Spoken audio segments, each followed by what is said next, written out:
Alright, when I make this video, I was trying to find a video online to get a little more specific and help out anybody looking for rims that will fit on these FRS Varis wide body kit. I had gone around to some of my local shops trying to get some help. Nobody really wanted to help out except for America's Tire. I'll show you some paperwork and numbers from them to show it on paperwork. But anyhow, Forgestar, I'm sure you guys have heard about them, anybody into this kind of stuff. Very cool shop for rims because they basically build anything you want, size, width, all that good fun stuff. So these Forgestars, very nice. The super deep concave. That one, same thing, got a nice offset.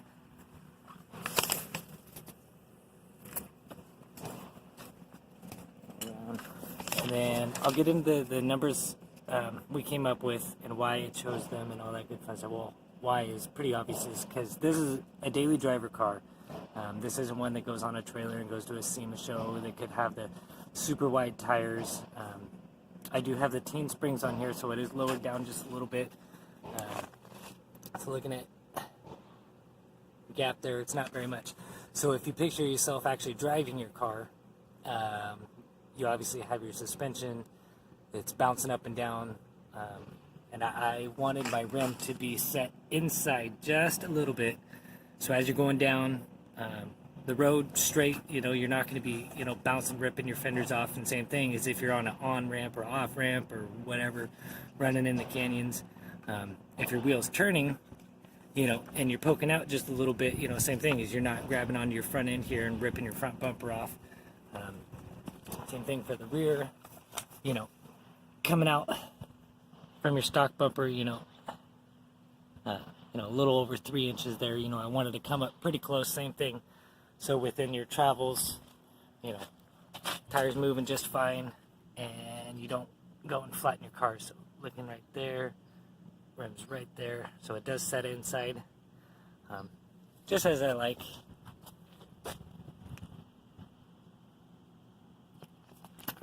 And so you guys that are doing the wide bodies on these, you know that you have your underside of the stock rear fenders that have to be cut and trimmed up no matter what, because if you get a rim that's sticking outside, you're gonna, you blow your tire on that. So you guys can investigate that, get all those hacked up. So anyways, on your rear tire, it is the Forgestar F14 super deep concave 18-inch rims. I decided to go with a 10-inch. Let's see if I can show that. Right down there. I went with a 10-inch wide tire. They kept recommending going 11 inches wide in the rear. I just wanted to go with 10 inches wide just for the fact that these cars don't have a lot of power unless you got money for turbos and all that good fun stuff. I was hoping to not go too wide, hoping that I would have the power to still break them loose, but even going 10 inches wide, I haven't quite floored it and dumped the clutch and all that, but it seems like going 10 inches wide is going to be very, very difficult for your stock engine to break these tires loose. So I mean, I guess at that point you can go 11 inches wide because you don't have the power to break a 10, so you might as well, if you're going in it for the show, for look, you can go 11 inches. But anyhow, show you here on the paper, rear tires. Nope, that one. So went with the 18-inch by 10 lug size, and then my offset is a -4. Same thing. If you go to all these other YouTube videos of these guys with these cars, most of them are show cars and all that stuff, they all have different offsets. And one of the problems I was having is everybody, they would buy a rim and then run a spacer. I did not want to run a spacer. I wanted just straight rim. I didn't want to do one of those 3-piece rims or whatever they are. I'm not all that smart and all that good fun stuff. But anyhow, with these offsets, there's no spacers. Can't even get back in there. still running stock brakes and all that stuff, but this is, you know, just rim. Yeah, so like I say, it's coming out from your stock body for your rears. I came out 3.3 inches body wise, and so, you know, running that rim right there, 18 by 10 with a -4 offset, that's where I come out for your rears. That's the super deep concave, because I know that's not there on the paperwork. And moving up to the front rim here, they are staggered, so your fronts are different. Front rims, those are your top ones, right there. 9.5 inch wide is the narrowest tire that the Forgestar makes in the super deep concave style. So you cannot go less than that. So running at that, your offset is going to be a plus 21. And same thing, I kept getting all these mixed stuff. Running a plus 21 on your stock car, my fender came out from the stock size 2.2 inches. And so running a plus 21 offset, see where that gets you. If you're a daily driver, that works pretty well. And then, but you will have an issue running 9.5 inch wide, 9.5 inch wide tires with the plus 21. Let me turn my light on here. Parts you will need to modify. There we go. That guy right there. I'll see if I can find the clip. Like I say, I think I made a little video of me when I was hacking this job up, because I'm an awesome mechanic and I do everything ghetto wise. Anyways, when you turn, down here is about, come on, there is some focus. Anyways, this is shaved down just a little bit, but anyhow, it came up, and so when you get these tires on here, as soon as you start to turn, you're gonna be rubbing. Oh, I should say not when you start to turn. When you turn, you know, about halfway, your tire will grab this bar, mainly on the back side. The front one, it cleared, but I shaved it down just a little bit, just in case, because I can't afford to blow my tires out, testing. So I got a grinder out, shaved this lip down just a little bit, nice and dirty in there for you. But so that's one thing, both sides. You'll have to shave that guy down a little bit. Let me go see if I can turn the tires. But if you're on the fiberglass kit for the Varis wide body kit, how you have your stock inner bumper there, that one you have to cut back quite a ways.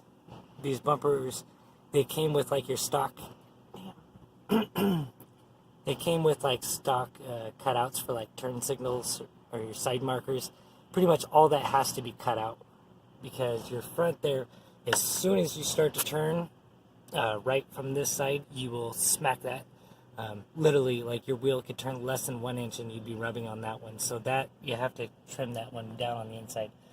But, and then so looking at the bumper there, how this one sits, yeah, the bumper's not sitting just right and all that, it should be modified. But I was worried about these bumps here, where the fender lines up.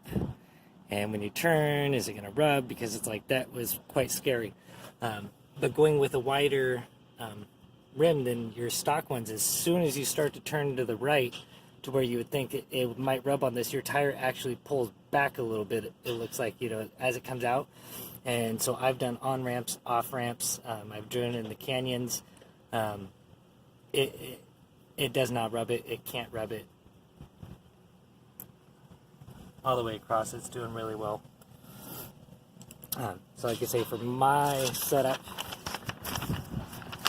as my daily driver there, yeah, we got the plus 21 offset, 9.5 inch wide, 18 inch rim, and then the 18 by 10 with the -4 for your rear.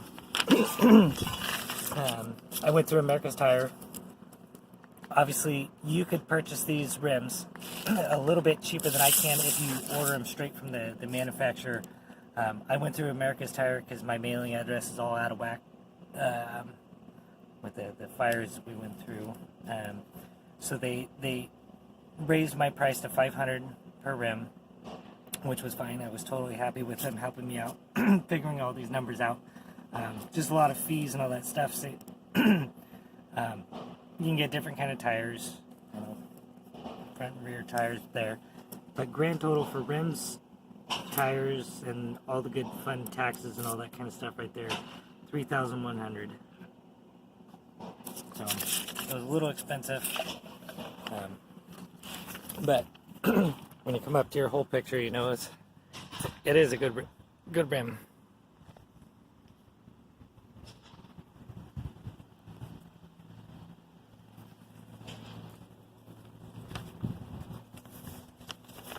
You can see that too.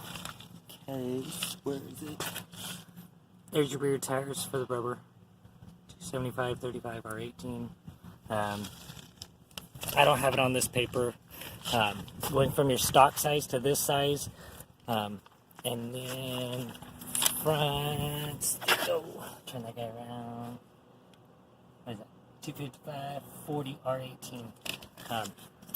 Front and rear, you only gain a little bit of overall space from your stock size.